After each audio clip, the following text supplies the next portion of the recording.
Hello, everybody. My name is James Feger. I'm the general manager of the service provider business at F5. And one of the coolest parts of my job is I get to get exposed to multiple customers around the globe and see the commonalities and the differences of what they're doing, how they're performing their business, and how they're trying to solve customer problems. So I'll share some of that today.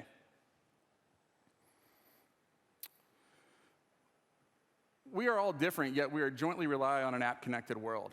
And what that means is that whether you're a prince or a pauper, a business leader or a busker, we have one thing in common. And that common thing is that we all rely on apps and we all rely on the online connected digital world. In fact, organizations run over 500 applications inside of their IT environment today. That's based on a survey that F5 conducted with about 1,500 IT leaders around the globe. Some of these organizations have well over 1,000 applications. And if you think about complexity at its best, it's that. But how does that translate into what we are doing? Now, this number is actually controversial because I have teenage daughters, and while they may have what feels like an immense amount of applications on their mobile devices, it seems they spend their time on about 5. But this number, 30, actually has been backed up by multiple surveys. So the average person, regardless of age, uses on a repeated basis about 30 applications per month, of which their devices probably have about 100 installed. What does that mean? It's changed the way that we communicate. It's changed the way that we report safety. It's changed the way that we bank. It's the way we pay our bills. And so if you think about what's happened over the last couple of years, the online connected world really kept us connected. It kept us really in a safe environment, right? And I know we're trying to move forward. It's awesome to see all of the people here at the show. But a few years ago, applications and mobile devices were really used for entertainment and basic communication. And suddenly everything had to change. And what changed was, what do we have to do when suddenly we have to start working from home? What do we do when our kids are now working from home? And what I mean by that, obviously, is school. And I'm really proud of this industry. I'm really proud of the service provider industry. Because if you think about it, everything shifted like that. Blink of a finger. Snap of a finger, I should say, blink of an eye. But for the most part, nobody really noticed. I mean, obviously, we noticed we weren't with our friends, we weren't with our families. But the world kept going. We stayed connected. We were able to communicate with each other. We were able to check in with friends and family around the world and said, how are you doing? We get back status messages. Frontline workers were able to stay connected. I think Nick Reed said it this morning, right? The telco industry is often questioned or beat up because of all the regulatory stuff or because of the speed of innovation. But we should be freaking proud of what happened a couple of years ago because we were there when we were needed. We did it behind the scenes as an industry, and that really changed, I think, our own methods of operation. It changed the way we can perceive ourselves, and I think realistically, it actually changed the way our customers see us. And so what came from that? Right, we're re-architecting the future. So going back again to what I opened up with and talking about my job and what I get to see. I'm going to talk about this in the sense of global customers. Suddenly, everybody works from home. Traffic, massive amounts of traffic shift to access networks. What happens? Now we have capacity problems, right? We're worried about the core networks, and now traffic is suddenly going to all these cloud data centers for online clients or online office communication apps. The service providers re-architected the edge. Done. Re-architected the edge probably faster than they had planned. Next thing that happened, oh my gosh, we have tens of thousands or hundreds of thousands of workers now working from home inside of their own service provider business. Vodafone is an example, right? What happened? The IT teams re-architected their infrastructures so remote work could happen. Call centers for basic things. I had to call my credit card company. I'm talking to the person, I hear a kid crying in the background. Under normal conditions, you would question, who am I speaking with about my credit card and my financial data, and I hear a child crying in the background. Didn't think anything of it. American Express re-architected their entire infrastructure so their workers could work from home in a secure manner. And then finally, being there in a sense of thinking about what do we do now that we've learned this. It was hard, wasn't easy. Budgets were used that probably weren't planned. But ultimately, the silver lining of this is pretty great, and it's actually being demonstrated out on the floor. We re-architected for the future of service provider network. We've talked about all these things for years, and suddenly when we absolutely had to, we did it, right? Now we have the courage to say, we've done it once before, we can do it again. So, with all of this change, and people working from home, and going back to the example of me using my credit, or talking to the credit card person and hearing a child crying in the background, you start thinking about, what does a secure society look like, right? The digital society, the connected world, relies on people having trust and faith in the system. If you don't have trust and faith in the system, the digital society technically could crumble. And so, that moment when I'm talking to somebody, I say, wow, this person has all of my credit card information. They know my social security number. They have access to all of my bank accounts. And I'm envisioning this person like sitting in, a corner of their house because they were never meant to work from home. But what does that mean?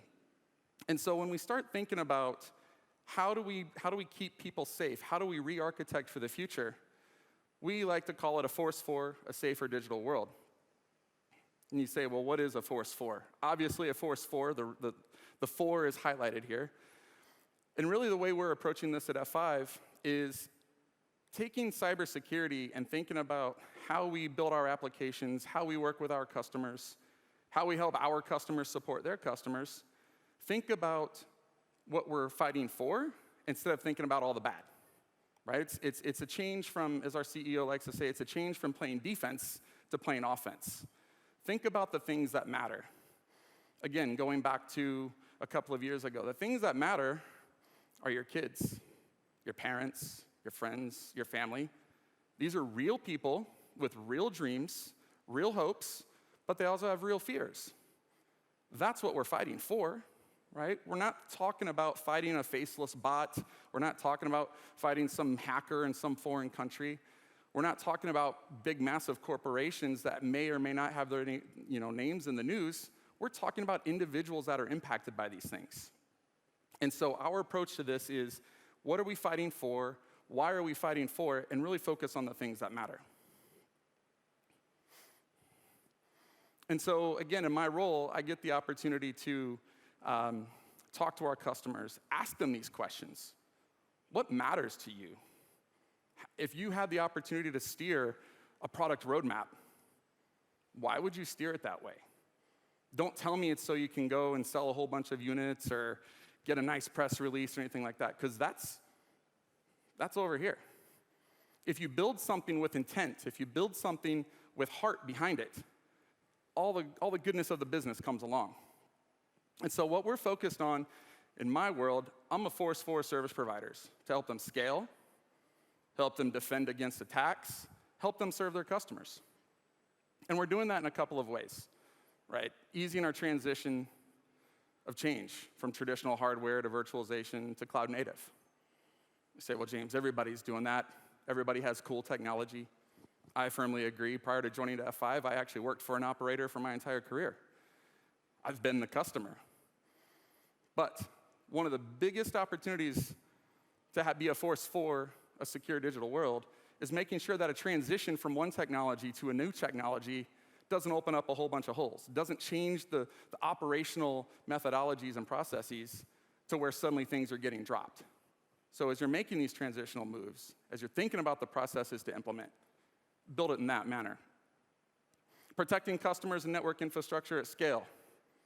The market-leading firewalls and bot part, I may have had help from my marketing team, but I believe that. What that is that as we think about how things are changing, the attack footprint changes, the threat vectors change. Nothing in our world is static. Cannot be static. If you're static, you die. And that's just my opinion. but I think it's also a proven point. And so the idea here is that as we build stuff, we have to know that whatever we build today will most likely be different a month from now, 2 months from now. And then finally, looking at our cloud solutions, this is something we're very proud of. And I believe it was said this morning during the executive panel, humans make mistakes, right? Humans make mistakes. And so the idea with automation isn't just automating some closed loop thing that says, if this, then that. It's if this, then that, but what did we learn? And then can we change the if this, then that with whatever we've learned next? And so again, it's building with purpose. It's building with intent.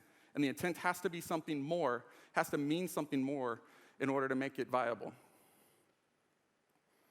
But while we're doing this, we have to think about sustainability, right? I think Nick said this morning that I may quote this incorrectly, so we'll have to go back and watch it, but I think he said something like 2 to 3% of the investments go to power for the infrastructure. That's massive, especially when we start talking about an energy crisis. And so from our perspective, as we think about how we keep people connected, how we keep things safe, as we're fighting for something, fighting for the reduction of a carbon footprint, fighting for more efficient services is important to us. And what you're looking at here is a picture of our data center and our new headquarters building back in Seattle, Washington in the United States. And so we had the opportunity to move into this beautiful facility in 2019. Happy to say that we're actually starting to get back into it now. But this is in the middle of the building. And if you've ever been to Seattle, Washington, one thing that you'll notice is abundant is wind and rain. And so what we've done with this design is on the other side of these panels is our data center for the building for our IT. So it's grabbing the wind and the rain and actually funneling that through the aisles for cooling. And that's one of the things that we're doing. And then from a product perspective, what we're looking at is particularly as we're going more cloud native and we're developing cloud native solutions, is how do we actually take advantage of the platform, take advantage of the smaller footprints, and then give our customers the opportunity to pick and choose, spin up and spin down services, so you're not just spinning fans and blinking lights while nothing's really happening, right? So it's things like that. But this is where I have like a small call to action for all of you, because it's one thing to have cool technology. It's another thing to say that we have a wind-cooled data center. But the reality is that our industry is actually pretty heavy, right? 1 to 2% of global power usage comes from our segment as an industry. So while we're all working on technologies as individual companies, as friends, as competitors, as partners, as vendors and customers, we need to work together to understand the end-to-end solution of what our end game is. Again, have a reason. Be a force for having the reason to do this. What matters most? If we set out and create a solution that is reducing the footprint, excellent. Because individually, we can have some small impact, but together we can actually move the needle. And so one of the things that we've been focused on heavily in the last couple of years is how do we innovate with partners? How do we come up with use cases that actually go end-to-end across the board to actually solve some of these problems? And so this is one example that we're pretty proud of, is we joined the 5G Open Innovation Lab. And this is a picture of one of the farm fields where we tested and collaborated actually a connected agricultural deployment. We did 2 of them in similar locations, slightly different geographies, maybe an hour or 2 drive apart. But it was in conjunction actually with a few of the partners that are here out on the floor, and a few that are not here, and one of the universities back in Seattle, Washington. And what we're doing is we picked these farms. These farms were impacted heavily during the pandemic. They actually had a supply chain problem. Who's heard of the supply chain problem, right? So they had a supply chain problem, and it actually came down to logistics of shipping and logistics of harvesting. And so as part of this test, what we've done is we've deployed sensors, we've deployed a standalone private 5G core, And we've deployed essentially a local cloud platform. And the farmers are now getting real-time data, soil samples, crop information. It's being shot back to the university where the agricultural students are using it as part of their lessons and learning and intaking of what the soil is like, when the best time to harvest is, how much water are we putting down, do we need more water? And the farmers, I was actually curious, we did this last year.